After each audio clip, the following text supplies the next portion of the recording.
I love films of all kinds, but rarely does a film hit me on such an emotional and such a raw level as did 12 Years a Slave.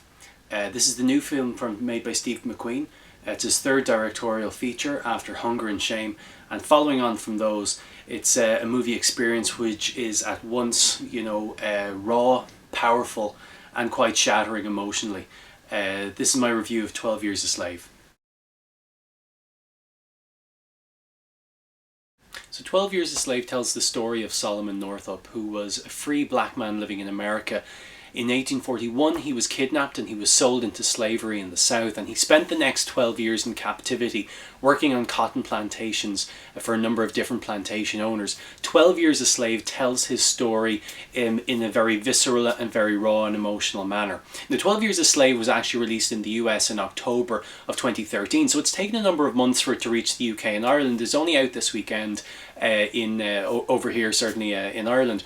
So it's been a bit of a nuisance because the film has topped a lot of critics' polls for their best films of 2013, or it's come certainly within the top 1, 2 or 3.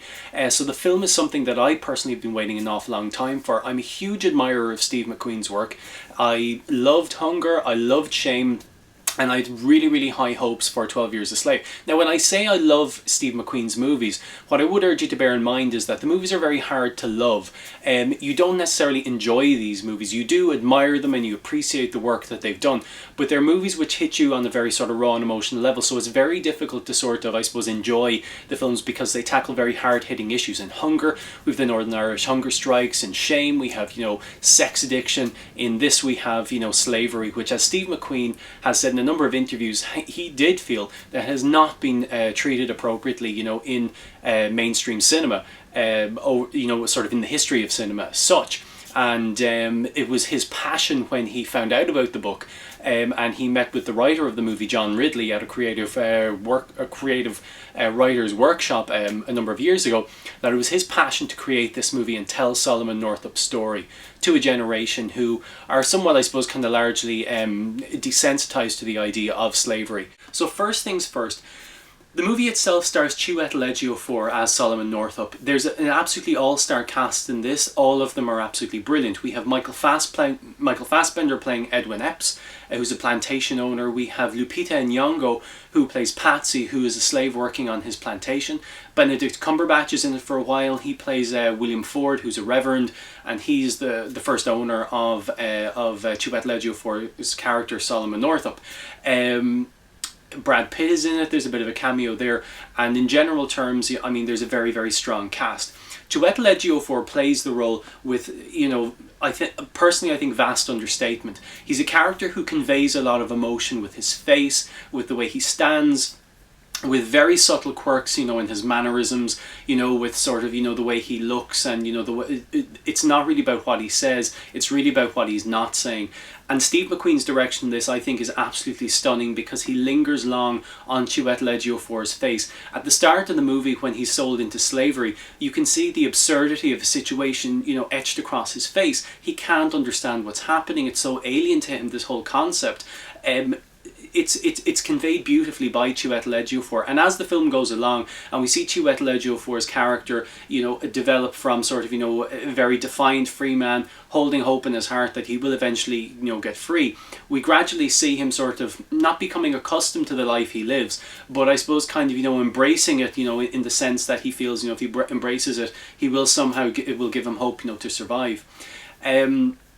He's first sold into slavery to William Ford, who's played by Benedict Cumberbatch, who's a rather benevolent plantation owner, but he's still a slave owner. He gives him a violin because Solomon Northup is an accomplished violin player, and he's an accomplished craftsman in terms of carpentry and engineering and a few different things. Very intelligent man. Paul Dano plays a character called Jim Tibeats, and he is a foreman on William Ford's plantation. He comes to blows with Solomon Northup, so they have to get rid of Solomon Northup. He's sent to Edwin Epps, where he spends the vast majority of his time in slavery.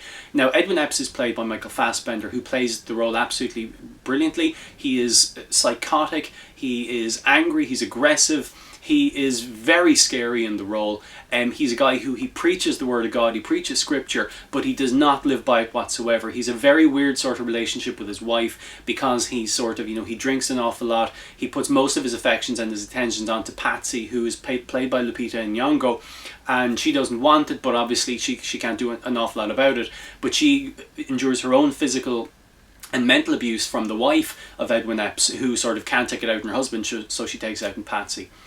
The film itself is predominantly, I mean, the characters are, so, they're given so much depth. We're given so much sympathy, for the characters in relation to this. It is powerful, powerful cinema. Steve McQueen has done an amazing job with this. I mean, he really has.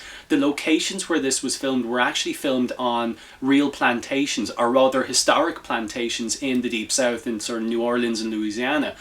So we get a real sense of what Chiwetel Ejiofor has described in a number of interviews as dancing with ghosts. You're actually, you're in the locations where all of this happened only about 150 years ago, and in some cases, even less time than that. So you really get the sense of, how it's, I mean, the way this is shot is shot in it's a very close-up manner. You have a lot of lingering shots. There's one very powerful shot where Solomon, played by Chiwetel, he's hung, but he's hung just enough that his feet are just dangling on the ground, and the whole life of the farm is sort of going on around him. You've kids playing, you've people going about their work, and he's there with his hands tied behind his back and he's strung up. And it's a very, very powerful thing, because Steve McQueen does seem to do this in his films. He takes these really long takes, and he really sort of, immerses you into the actual scene.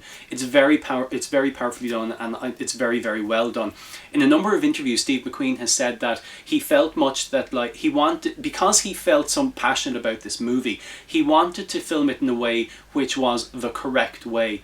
Steve McQueen himself is an artist, and he felt that, like the paintings of Francisco Goya and the paintings, coming from the Spanish Civil War, that these paintings, I suppose, they were paintings of horrific, violent, abusive, torturous things. But Francisco Goya's whole thing with this was he painted these things, but his whole thing was, look at this. He wanted you to look, and he wanted you to come and see this book, come and see this, the imagery, and for you to be immersed into it. And that is what Steve McQueen does with this film as well. He wants you to be immersed into it. He wants you to be there on the plantation. He wants you to be with Solomon, as he struggles through his 12 years of slavery.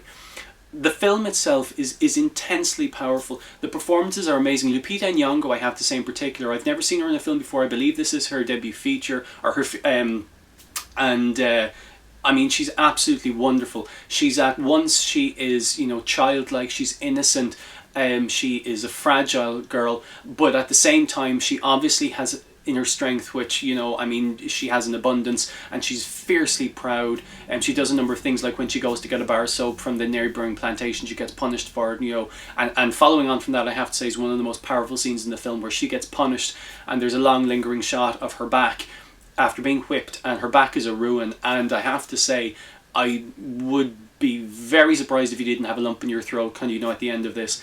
It is a representation of a very, very shameful time in America's history. And I mean, it does show, like, I mean, at one point you see, Solomon Northup at the start of the film, and he's in a cage, he's in the ground, and sort of high over you can see sort of, the sort of Capitol Hill buildings, I think they are, of Washington, and sort of this is all taking place sort of almost, in a sort of a pseudo kind of sanctioned way. So it's a very shameful period in American history, but one which I think is given enormous depth to, here. The film itself is stunning. I mean, it's absolutely stunning. It hits you on a very raw level. I've rarely watched a movie where I've sat so stony-faced for so long, and so almost like that you're looking at the characters and you sort of want to sort of reach out to them and tell them it's going to be okay or something. I mean, that sounds a little silly, but I mean, the film immerses you to that level. And I couldn't urge people enough to go and see this. This is going to feature incredibly heavily come Oscar season. It's already won huge amount of awards. I mean, look it up on Wikipedia or IMDb. There's numerous awards it's won. It's on critics' film lists as number 1, number 2, all throughout 2013, and will be the same into 2014 for us over here in Europe. The film itself, I couldn't really score it higher. I'm going to give it 10 out of 10 because I mean it's just a stunning film. It's made with passion in an era of, you know, Michael Bay films and, you know, ridiculous comedies like, you know, The Delivery Man and, you know, things like that. This is cinema as art. This is cinema as art in terms of, you know, giving a message and explaining to people about a period in time and letting you almost live through that period of time in terms of how well things are researched. It's a beautiful film. It's emotional. It's raw. It's visceral. It's an angry film. It's an indictment of, you know, this period in American history. And I think that, like, for me, it will be very hard to top this film in terms of, for me, 2014, in terms of emotional impact. So I think 12 Years a Slave is a film which I would urge you to see. So that's Bill with FilmHook here again. Thank you so much for checking out my review of 12 Years a Slave. I'll be back soon again with some more videos. If you like my vids, check out some more on my channel. I'd love you to subscribe, and I'll check you out next time with my next video, okay? Take care. Bye.